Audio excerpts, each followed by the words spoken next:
Ladies and gentlemen, good evening. A Monday at the beginning of the year. I hope you're going to find this interesting, and I hope I'm going to find it interesting, and I think I will. It's very good to be here. As you were just told, I wrote a book about what was right and wrong about business and its connection with society. And I have to say, I always say that I've written this book. I wrote it with a couple of colleagues, one of whom is here, Tommy Stadlen. But most importantly, I always talk about the book to please my publisher, to make sure that his revenues are appropriately high. And maybe one day we'll get some more revenues ourselves. The book is not about solutions. It is about debate. It suggests ideas, and I'm going to talk about some of those ideas this evening. I don't think giving anyone in the world solutions in this area is quite the right answer, but to give them components with which a solution can be created might be the right way, and that's what we've done. I think the first point I want to make is that business has had a very checkered history when it comes to its relationship with society. And it's surprising because business is one of the great engines of human progress. I mean, you could argue that it is maybe one of the major engine of human progress. But actually, you know, from Shakespeare's characterizations in The Merchant of Venice to the trust-busting US presidents and the tax affairs of Starbucks and Amazon, society's taken a lot of issues with corporations and their misbehavior. Some of the people involved with business are very happy to say, well, that's the way it is. Business always has a bad and uncomfortable relationship with society, and there's nothing that can be done. It's just cycles, and trust will always come back. But I think the evidence does show that failure to change this pattern of behavior is something which is very damaging to both society and companies.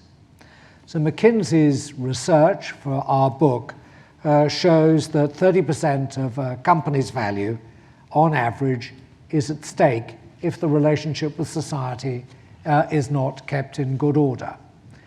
One of the extraordinary things that happened 2 weeks after my book came out was that Volkswagen were accused of rigging the pollution control systems in their diesel cars. And surprisingly, when you looked at the stock price of Volkswagen, it came down by, you guessed it, exactly 30%. So a lot of people said this is a tremendous book based on just this one data point. I'd point out that the ranges we quoted were very wide indeed. But more importantly, I think when you go back in history, you can see that when the relationship between business and society is not good at all, and when more than half the people think it's bad, then things really go wrong.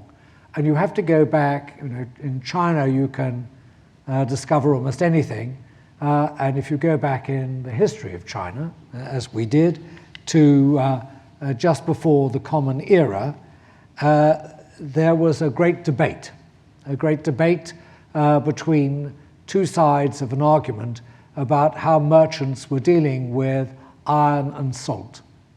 And the merchants were regarded as not very good people. They came and they did bad things to villages, they tore down forests, they left a trail of waste, they dressed in finery, and they lived high on the hog the whole time.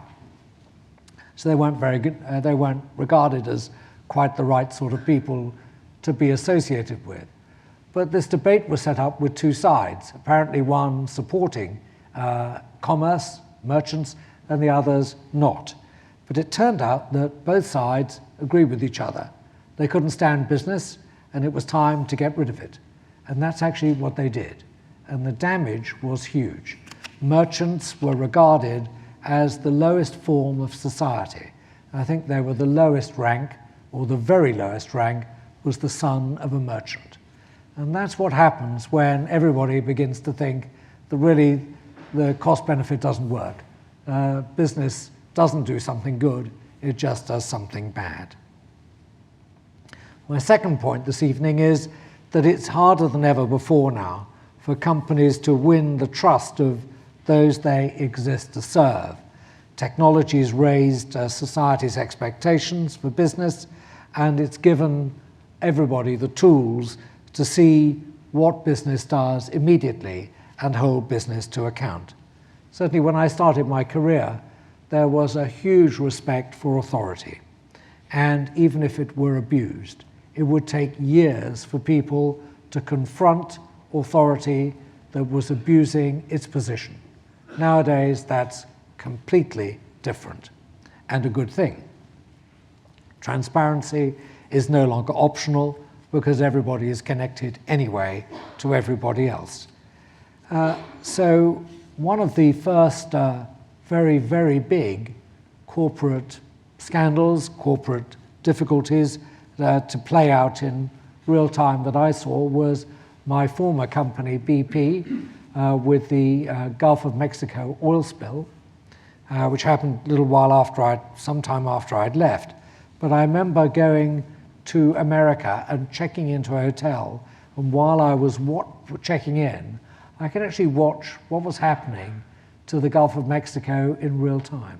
I could see the oil pouring out of a piece of pipe into the Gulf of Mexico. And I could hear commentary about what BP was doing, what it wasn't doing. There was almost no space for anything to happen without it being seen by everybody. And indeed, it set new and different standards for the response to crises. My successor, Tony Hayward, said, I think something to the effect that had he not had a degree in geology, but a degree from RADA, the Royal Academy of Dramatic Arts, he would have done better. And I think that was a statement with some bitterness, but nonetheless a statement which said, things are different, skills are different, you need to be different. So the companies, I think this new heightened level of scrutiny means that companies can't actually do something called managing their reputation. Plenty of people try to manage their reputation, but actually you can't do that. And I think every time you try and do it, whether it's a corporate press release that tries to create a sense of success from failure, which plenty of them do, they simply gnaw away at credibility.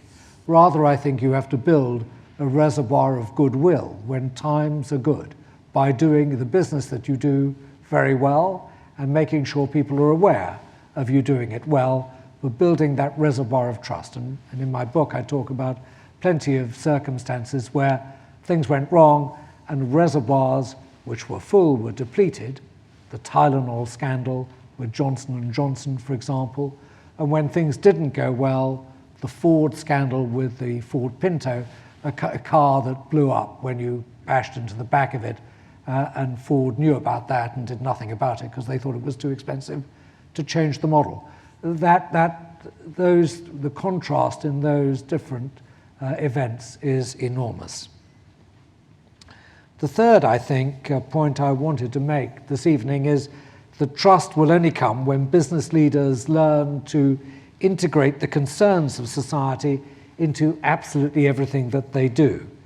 Now, CSR, and I was an early proponent of that, has been a primary way in which businesses have sought to manage their relationship with society. It's failed. CSR has generally failed because it has become detached from the business's corporate's core purpose, core commercial activity. It's interesting that, again, in our survey, another 30% number, less than 30% of the executives we talked to said they integrate the impact of external stakeholders into their business model. And that's a surprisingly low number. Detachment of CSR from the main core business is not a good thing. And incidentally, only 20% of the executives we talked to said they had people who have the skills to engage with society. So a very low number of people and a very low number of people who integrated with the business. And I think the question of CSR was summed up best by RBS chairman Howard Davis, a good friend of mine. When I interviewed him, he said, let me get straight to the point. It's very simple.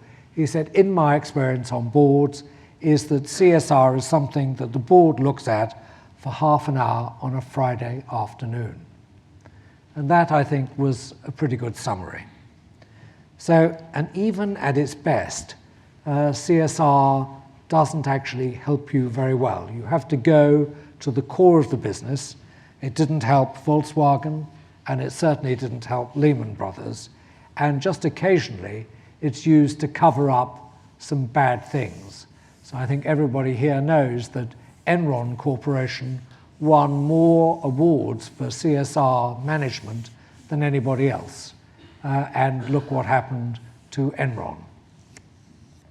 So it doesn't solve the more serious problem of gaining society's trust.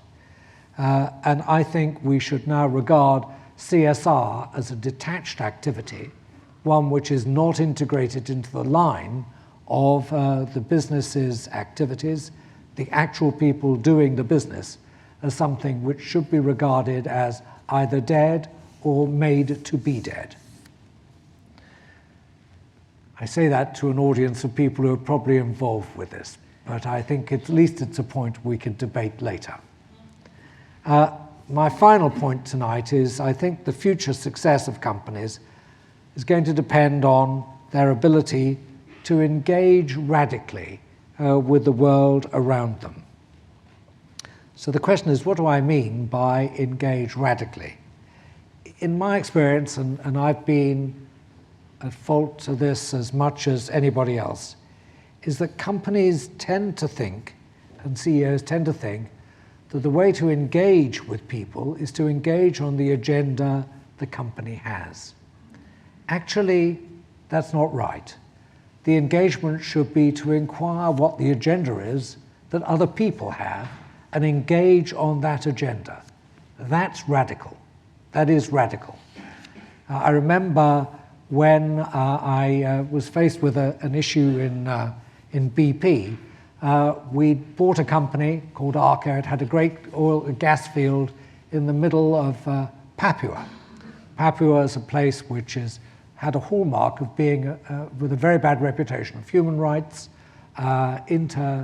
inter-tribal warfare, environmental damage, all sorts of things. And the first proposal that was given to me is that because of the layout of the island that we were on, we needed to move a couple of villages in order to build a great big plant.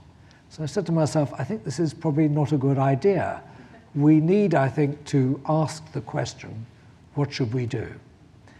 Since nobody trusted anybody, I decided the only way to do this was set up a completely independent commission run by Senator George Mitchell. He knew a thing or two about, I think, doing independent commissions around the world, and to ask them to come up with ideas and answers independently.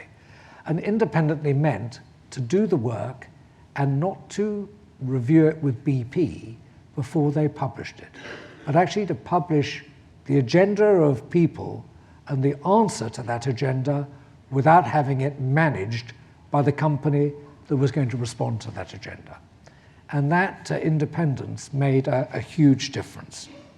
So I think radical engagement is really quite important. It needs an uncompromising effort to be inclusive with society, whether it's governments or employees, or whether it's NGOs, or whether it's customers, all the same. It's at the heart of, I think, inclusion is the key point. And if I can leave at this point, I'm very reluctant to give any general theory of management or engagement or anything, because they don't work. But one thing I have discovered, at least in my career, is this, that to get things really working well, you have to engage everybody in what you're doing. whether it's the internal team, whether it's your customers, whether it's society. And engaging them allows you to do better than those people who don't have engagement. And many studies show this is the case. You get probably a 2% premium return by having great engagement. And the big thing about engagement is you need to include everybody, which means it's about inclusion. And it's about making sure that there aren't barriers which somehow say to people, well, it's all very well he's saying include, but actually he means exclude, just use me to pretend to be included. Actually, it's about deep inclusion. It's making sure that you're on the same agenda as everybody else and that you pick that agenda up from them. I think that's actually at the heart of what makes a very big difference to companies and their engagement with society. Ladies and gentlemen, thank you very much.